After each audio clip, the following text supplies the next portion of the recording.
Students, welcome to Tagore Bal Niketan Public School. Today we are going to talk about chapter natural disaster.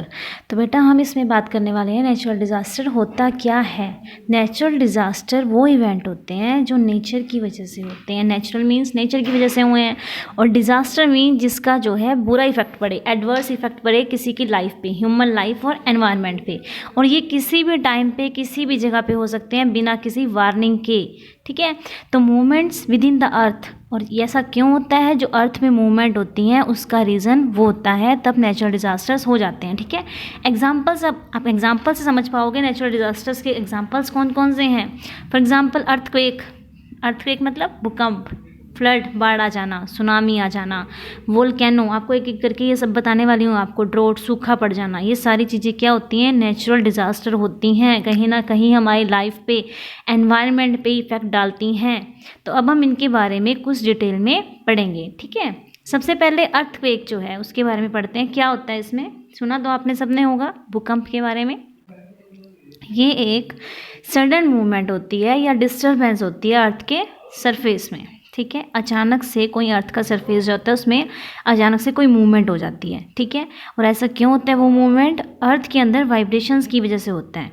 उसके अंदर की जो layers हैं उनमें कोई भी रीज़न हो सकता है जिसकी वजह से उनमें मूवमेंट हो जाती है, नेचुरल से अलग हो जाती है। ठीक है, जो आगे जाके एडवर्स इफेक्ट डालती हैं। ठीक है, ये किस टाइप के हो सकते हैं, छोटे भी हो सकते हैं कि हल्का फुल्का ऐसा हो जाए मूवमेंट, या फिर बहुत ज़्यादा बड़ा भी हो सकता है जिससे जो है बहुत ज़्यादा तबाही हो सकती है, लार्ज स्केल पे डिस्ट्रक्शन हो सकती है। ठीक है, जो हम अर्ली क्लासेस में पढ़ते आए हैं उसमें हमने अर्थ के बाहर लेयर्स के बारे में पढ़ा है कि अर्थ की जो सबसे बाहर वाली लेयर होती है उसे क्या बोलते हैं हम, क्रस्ट।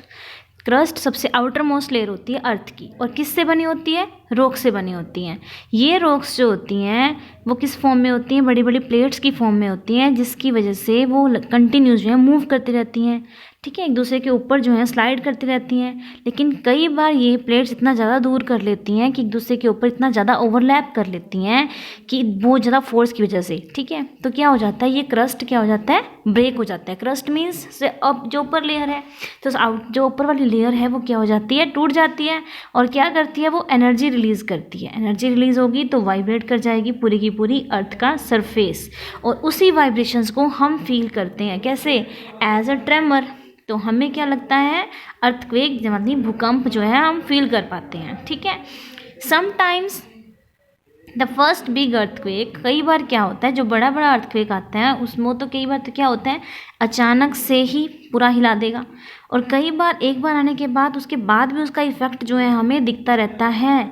तो वो जो इफ़ेक्ट होते हैं उसको हम क्या बोलते हैं, आफ्टर शॉक बोलते हैं। ठीक है, ये जो है हम कब महसूस करते हैं, with in the next 2 to 3 days, ये 2 या 2 से ज़्यादा दिन के बाद भी फील हो सकता है। ठीक है, इसीलिए इसका नाम रखा है आफ्टर शॉक। ये ऐसा कब होता है, जब जो डिस्प्लेस हो गई हैं रॉक्स, डिस्प्लेस मीन्स जो अपनी जगह से हिल गई हैं रॉक्स, वो रॉक दोबारा से अपनी ओरिजिनल पोजीशन पे आ रही हैं। तो वो जब दोबारा अपने पोजीशन पे आएंगी तो फिर से हम वाइब्रेशंस फील करेंगे, तो वो हो गया आफ्टर शॉक। ठीक है, इससे क्या होता है, डैमेज होता है, जो लाइफ को डैमेज होता है, प्रॉपर्टी को डैमेज होता है बाय एक अर्थक्वेक को। वो डिपेंड करता है किस पे, कि अर्थक्वेक की स्ट्रेंथ कितनी है, कि वो कितनी ज़्यादा तेज़ी से आया है, कितनी ज़्यादा धीरे आया, उसकी इंटेंसिटी पे डिपेंड करता है। अगर एक अर्थक्वेक जो है हैविली पॉपुलेटेड एरिया को आके हिट करता है, मतलब जिस जगह पे बहुत ज़्यादा पॉपुलेशन रहती है, अगर किसी एरिया में ज़्यादा लोग रहते हैं तो क्या होगा, उस जगह पे अर्थक्वेक का ज़्यादा इफेक्ट पड़ेगा, मतलब ज़्यादा लाइफ को डैमेज हो सकता है, प्रॉपर्टी को डैमेज हो सकता है। जबकि अगर ये हिट करता है पॉपुलेटेड एरिया है लेकिन वो ज़्यादा पॉपुलेटेड एरिया नहीं है, तो क्या होगा, वो वहाँ पे क्या करेगा, कम डैमेज करेगा। ठीक है, इसी टाइप से अगर जो है बिल्कुल जो एरिया है हमारा बिल्कुल खाली है, वहाँ जो है पॉपुलेशन नहीं रहती है, तो अर्थक्वेक का जो नुकसान है वो सबसे ज़्यादा कम होगा। ठीक है, इससे क्या होता है, अगर जो बड़ी अब अर्थक्वेक आ गया है तो इससे क्या क्या नुकसान हो सकते हैं, डिस्ट्रक्शन ऑफ स्ट्रक्चर, बड़ी बड़ी बिल्डिंग्स बनी हुई हैं, ब्रिज बने हुए हैं, रोड बने हुए हैं, डैम बने हुए हैं, कुछ भी हाईएस्ट पॉइंट पे अगर बहुत बना हुआ है इवन हाउस बने हुए हैं उन सबको क्या हो सकता है, डिस्ट्रक्शन, उनकी तबाही हो सकती है, वो गिर सकते हैं। और अगर ये बिल्डिंग्स वगैरह गिरती हैं तो उनके कोलैप्स होने की वजह से क्या होगा, बिल्डिंग्स गिरेंगी तो कितने ही लोग जो है इसके रीजन्स की वजह से मर सकते हैं। रोड्स पे अगर कोई व्हीकल्स हैं, लोग जो हैं हमेशा रोड पे रहते हैं, मोस्टली अपने घरों से बाहर रहते हैं या अपने घरों के अंदर भी हैं, तो क्या अर्थक्वेक के टाइम पे वो सेफ़ नहीं होते। ठीक है, अर्थक्वेक जो है कई बार क्या होता है, इतना ज़्यादा लैंडस्लाइड को हिला देता है, जो अगर ये कहाँ आए, समुद्र के अंदर आए, तो ये क्या क्रिएट कर सकता है, सुनामी क्रिएट कर सकता है। ठीक है, तो हमें जो है अर्थक्वेक के टाइम पे हम सिर्फ क्या कर सकते हैं, सेफ्टी बरत सकते हैं कि हमें क्या करना चाहिए क्या नहीं करना चाहिए। तो हमें सेफ कैसे जो है हम अर्थक्वेक में रह सकते हैं, तो यहाँ कुछ स्टेप हैं। आप क्या करो, एक टेबल के अंडर जो है इस टाइप से, जैसा डायग्राम में दिखाया गया है, आप इस टाइप से आप लेट जाओ।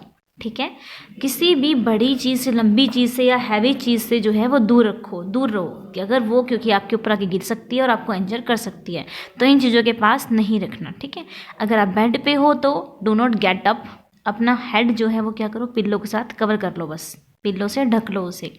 अगर आप घर के बाहर हो तो ऐसी जगह पे जाओ, ओपन एरिया में, जो बिल्डिंग से दूर हो, जिसके आसपास कोई ट्री ना हो, पावर लाइंस ना हो, इलेक्ट्रिक पोल्स ना हो, उसके आसपास खड़े होना नहीं चाहिए। और अगर आप किसी कार में हो या बस में हो, स्टे वहीं पे रहो जब तक ये शेकिंग रुक ना जाए, जब तक ये अर्थक्वेक रुक ना जाए तब तक आप वहीं पे रहो। और ऐसा श्योर होना चाहिए कि जो व्हीकल है वो किसी बिल्डिंग के आसपास ना हो, किसी इलेक्ट्रिक पोल के आसपास ना हो, जिसमें भी आप बैठे हो, कार में या बस में। इस तरह से आप अर्थक्वेक के टाइम पे जो है अपने आप को सेफ रख सकते हो। ठीक है, तो नेक्स्ट टॉपिक जो है वो है वोल्केनो। अर्थक्वेक होप सो आपको समझ आया होगा। नेक्स्ट हम वोल्केनो की बात करते हैं। वोल्केनो क्या चीज़ होती है, एक क्रैक होता है या एक ओपनिंग होती है अर्थ क्रस्ट में। अर्थ क्रस्ट पे जो बनी हुई है एक ओपनिंग है, जिसके अंदर क्या होती हैं, हॉट गैसेस होती हैं, उसके अंदर रॉक होती हैं। जब वो काफ़ी ज़्यादा गर्म हो जाती है, उसके अंदर क्या होता है, उसके अंदर से हॉट गैसेस, रॉक्स जो हैं वो अर्थ क्रस्ट की तरफ बाहर आना स्टार्ट कर देती हैं, वो होता है वोल्केनो। जो मोल्टन रॉक्स होती हैं उसके अंदर या मिनरल्स होते हैं, उसको हम क्या बोलते हैं, मैग्मा बोलते हैं। जो उस कोन शेप, एक कोन शेप का माउंटेन होता है, उसके ऊपर जो एक ओपनिंग बनी होती है, उसके अंदर से क्या निकलेगा, मैग्मा जो है वो बाहर की तरफ आ जाएगा। ठीक है, इस टाइप से होते हैं वोल्केनो। वोल्केनो जो है कब बनते हैं, वोल्केनो जो है जब मैग्मा जो है अर्थ से बाहर आएगा क्रैक्स के फॉर्म में, लावा की फॉर्म में, एशेस की फॉर्म में, गैसेस की फॉर्म में, तो हम क्या बोलते हैं कि वोल्केनो वो जो है एक्टिव है। ये जो लावा है वो बाहर निकल जाएगा और वो स्प्रेड सारे में फैल जाएगा, उसमें से लावा निकलेगा और वो आसपास की लैंड पे फैल जाता है। ठीक है, और जब वो ठंडा होगा तो वो क्या बनाएगा, अलग अलग स्ट्रक्चर, धरती पे प्लेन्स बनाएगा, मैदान बनाएगा, माउंटेन बनाएगा। It takes a long time for lava, और जो है ये बहुत लंबा टाइम लेता है, long time for lava to cool down, lava को ठंडे होने में टाइम लगता है। ठीक है, कुछ वोल्केनो जो होते हैं अंडर द ओशियन, ओशियन के अंदर भी निकल सकते हैं, अंदर के ओशियन के अंदर भी होते हैं। ठीक है, हम यहाँ पे जो है वोल्केनो को 3 टाइप में डिवाइड करते हैं, 3 टाइप के वोल्केनोज होते हैं। ठीक है, तो हम जो है इनको 1 बाय 1 नेक्स्ट वीडियो में डिस्कस करेंगे। होप सो आपको जो है अर्थक्वेक और वोल्केनो टॉपिक समझ आया होगा। तो students, have a nice day, thank you.